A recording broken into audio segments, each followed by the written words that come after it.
Seja muito bem-vindo, muito bem-vinda no canal Valdemara Martins. Já vou pedir para você deixar aquele like cheio de estrelas, porque estamos lendo A Culpa é das Estrelas, de John Gray, capítulo 23. Alguns dias depois, me levantei por volta do meio-dia e fui de carro até a casa do Isaac. Ele mesmo veio abrir a porta. Minha mãe levou o Graham ao cinema, ele disse. Nós deveríamos fazer alguma coisa, falei. Essa coisa pode ser jogar videogames para cegos no sofá? É, essa é exatamente alguma coisa que eu tinha em mente.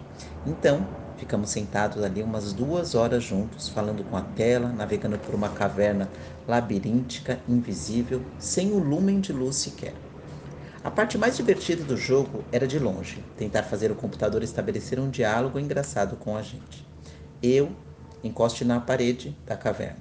Computador, você encosta na parede da caverna. Ela está úmida.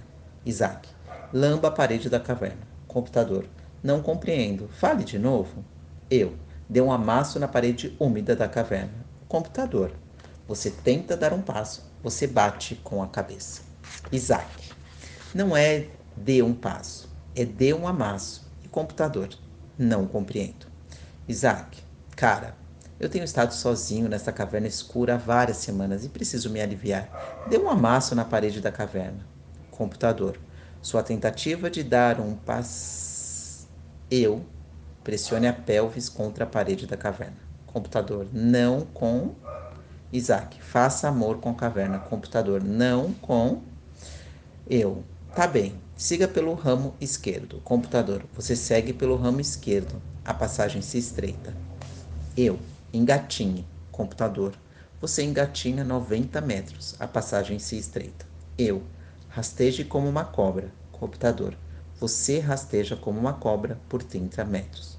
Um fio de água percorre seu corpo. Você alcança um monte de pedrinhas que bloqueiam o caminho. Eu, posso dar um amasso na caverna agora? Computador, você não pode dar um passo sem ficar de pé primeiro. Isaac, eu não gosto de viver num mundo sem o Augustus Waters. Computador, não compreendo. Isaac, eu também não. Pausa. Ele largou o controle no sofá entre nós dois e perguntou: Você sabe se ele sofreu e tal? Acho que fez um esforço enorme para respirar, falei. E acabou ficando inconsciente, mas parece que não foi muito legal nem nada. Morrer é uma droga. É, o Isaac falou. E depois de algum tempo é que parece tão impossível. Acontece o tempo todo, falei. Você está com raiva? Ele disse. É.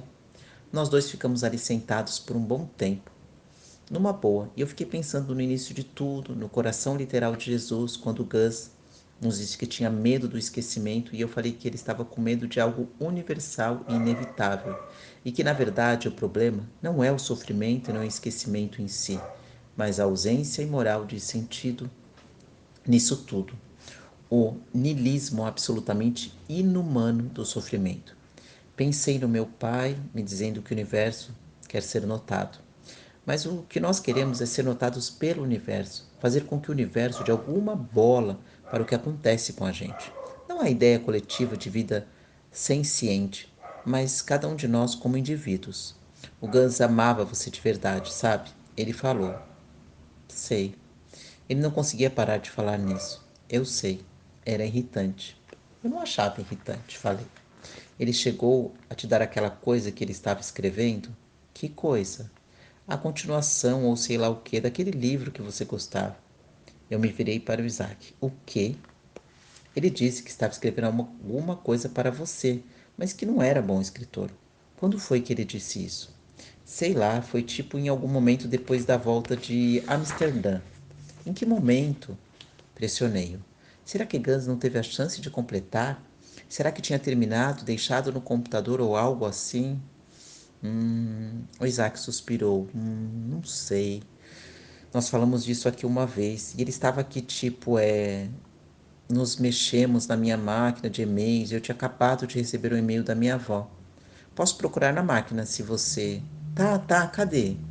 Ele tinha falado daquilo um mês atrás. Um mês. Não um bom mês, eu devo reconhecer, mas ainda assim um mês. Era tempo suficiente para ter conseguido escrever pelo menos alguma coisa. Ainda havia algo dele, ou pelo menos feito por ele, flutuando por aí. E eu precisava daquilo. Vou até a casa dele, falei para o Isaac. Andei apressada até a minivan e arrastei o carrinho do oxigênio para o banco do carona. Liguei o carro, uma batida de hip hop começou a tocar alto no som e quando estiquei a mão para mudar de estação, alguém começou a cantarolar um rap em sueco. Eu me virei e gritei quando vi o Van Hout no banco de trás. Peço desculpas por alarmá-la. O Peter Van Hout disse, sua voz se misturando com o som do rap. Ele ainda estava com o terno que tinha usado no enterro, quase uma semana depois. Seu cheiro era de quem tinha álcool saindo pelos poros junto com o suor. Você pode ficar com o CD, ele disse. É o Snook. Na Suécia, ele é um dos maiores. Ai, ai, ai, saia do meu carro. Desliguei o rádio. Este carro é da sua mãe, se bem entendi, ele disse. Além disso, não estava trancado. Ai, meu Deus. Saia do carro, senão vou chamar a polícia. Cara, qual é o seu problema? Se pelo menos houvesse só um, ele divagou. Só estou aqui para pedir desculpas. Você estava certa quando observou anteriormente que sou um homem patético e dependente do álcool.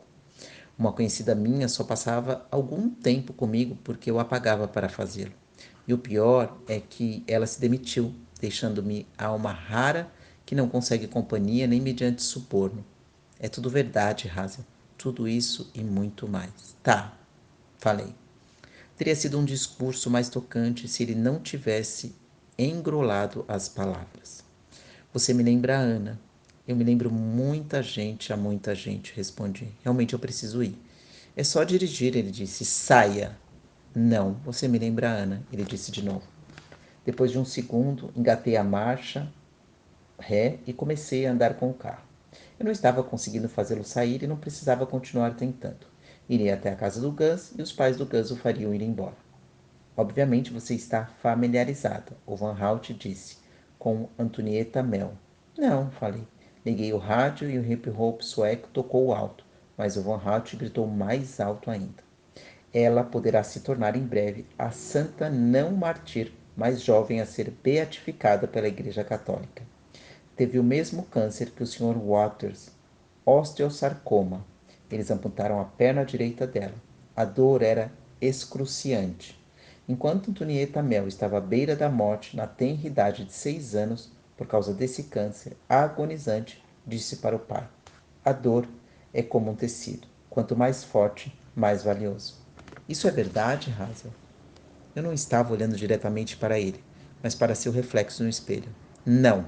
Gritei mais alto que a música. Isso é bobagem. Mas você não gostaria que fosse verdade? Ele gritou em resposta. Eu desliguei o som. Sinto muito por ter estragado a sua viagem. Vocês eram tão jovens, vocês eram. E ele começou a chorar. Como se tivesse algum direito de chorar pela morte do Gus. O Van Hout era apenas mais um dos diversos pranteadores que não o conheciam, mas um lamento que chegou tarde demais em seu mural. Você não estragou a nossa viagem, seu filho da mãe convencido. Nossa viagem foi maravilhosa. Estou tentando, ele disse. Estou tentando, juro.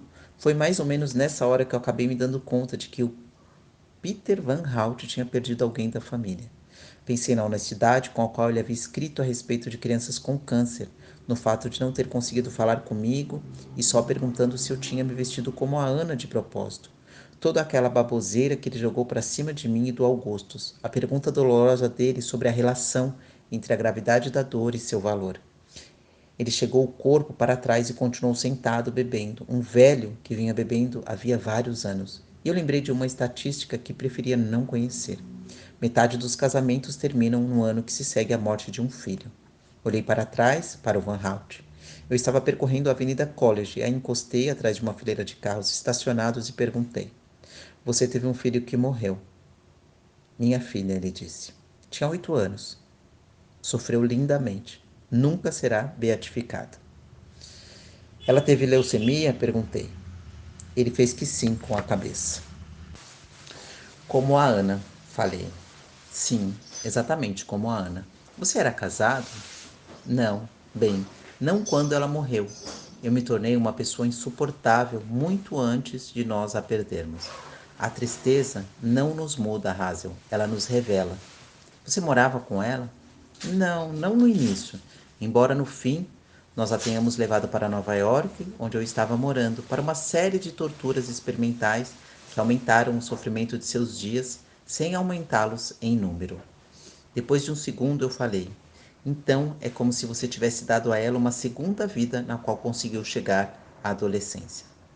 Suponho que seja uma avaliação razoável, ele disse. Então logo acrescentou: presumo que você esteja familiarizada com o exercício mental de Philippa Foot, intitulado Dilema do Bonde? E aí eu apareço na sua casa, vestido como a menina que você esperava que ela viveria para se tornar, e você fica tipo desconcentrado.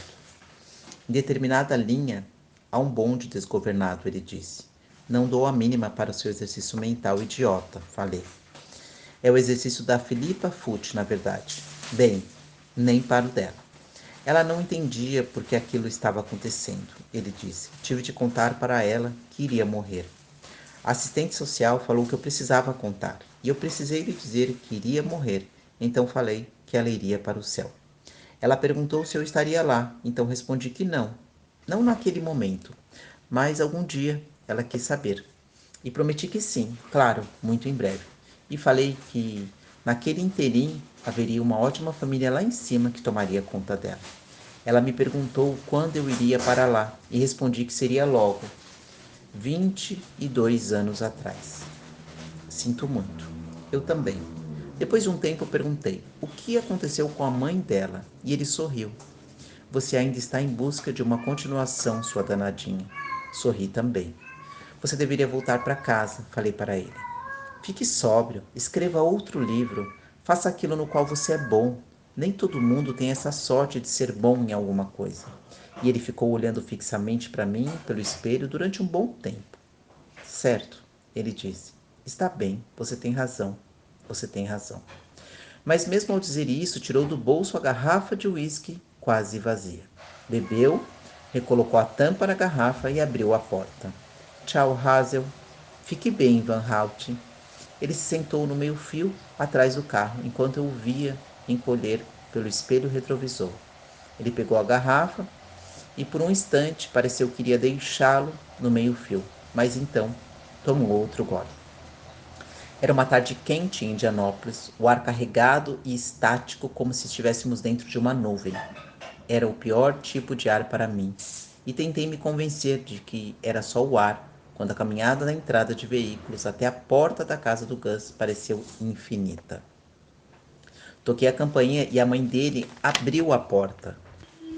Ah, Hazel, ela disse, me abraçou chorando. Ela me fez acompanhá-la e ao pai do Gus comendo um pouco de lasanha de berinjela. Acho que muita gente tinha levado comida até lá e tal. Como você está? Sinto falta dele. É. Eu não sabia bem o que dizer. Tudo que eu queria era ir lá embaixo e procurar o que quer que ele tivesse escrito para mim. E além disso, o silêncio naquele ambiente realmente me incomodava. Eu queria que eles estivessem conversando um com o outro, se consolando, ou de mãos dadas, ou sei lá. Mas eles só ficavam lá sentados, comendo porções muito pequenas de lasanha, sem nem se dirigir o olhar. O céu precisava de um anjo, o pai dele disse depois de um tempo. Eu sei, falei. Aí as irmãs dele e seus filhos bagunceiros chegaram, invadiram a cozinha. Eu me levantei e as abracei, e depois fiquei vendo as crianças correrem pela cozinha com seu excesso extremamente necessário de barulho e movimento. Moléculas excitadas se chocando umas contra as outras e gritando. Tá com você, não, tá com você, não, está comigo. Mas aí eu peguei você. Você não me pegou, você nem chegou a encostar em mim. Então eu estou pegando você agora, não, seu bundão, porque agora nós estamos dando um tempo. Daniel, não chame seu irmão de bundão. Mãe, se eu não posso dizer essa palavra, por que você acabou de falar bundão, bundão? E então, em coro, bundão, bundão, bundão, bundão. E à mesa, os pais do Gans estavam agora de mãos dadas, o que me fez sentir um pouco melhor. O Isaac me disse que o Gus estava escrevendo uma coisa para mim, falei. As crianças ainda estavam cantando o melô do bundão. Podemos dar uma olhada no computador dele? A mãe do Gus disse. Ele não usou muito o computador nas últimas semanas, falei. É verdade. Eu não tenho nem certeza se o trouxemos aqui para cima. Ainda está no porão, Mark? Não faço ideia. Bem, falei, será que posso? E fiz um gesto com a cabeça na direção do porão. Ainda não estamos preparados, o pai dele disse. Mas claro que sim, Hazel. É claro que você pode. Andei até lá embaixo, passei pela cama desarrumada, pelas poltronas do videogame abaixo da TV. O computador dele ainda estava ligado. Eu cliquei no mouse para ativá-lo e então procurei pelos arquivos editados mais recentemente. Nada no último mês.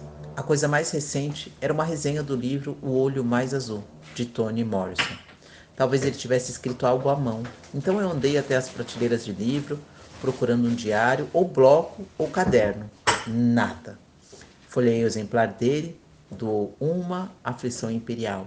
O Gus não havia deixado uma marquinha sequer no livro. Em seguida andei até a mesa de cabeceira. Maia Infinite, o nono volume da série O Preço do Alvorecer, estava em cima da mesa, ao lado do abajur, a página 138 com uma orelha dobrada. Ele nem conseguiu chegar ao fim do livro. Para acabar com o suspense, o Maien sobrevive. Falei alto, caso ele conseguisse me ouvir. E aí eu deitei na cama desarrumada, me enrolando no edredom como um casulo, me envolvendo no cheiro dele.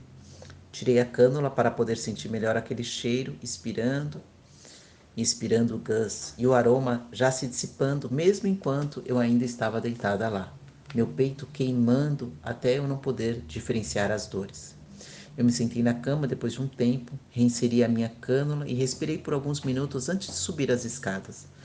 Só que o que fiz foi balançar a cabeça negativamente em resposta aos olhares de expectativa dos pais dele. As crianças passaram por mim correndo, e uma das irmãs do Gus, eu não sabia ainda dizer quem era quem, falou: Mãe, você quer que eu os leve para o parque ou algo assim? Não, não, está tudo bem. Algum outro lugar no qual o Gus possa ter colocado um bloco ou caderno, tipo ao lado da cama do hospital, quem sabe?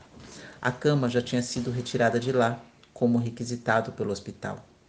Hazel, o pai dele falou, você esteve aqui conosco todos os dias e ele não ficava muito tempo sozinho, querida.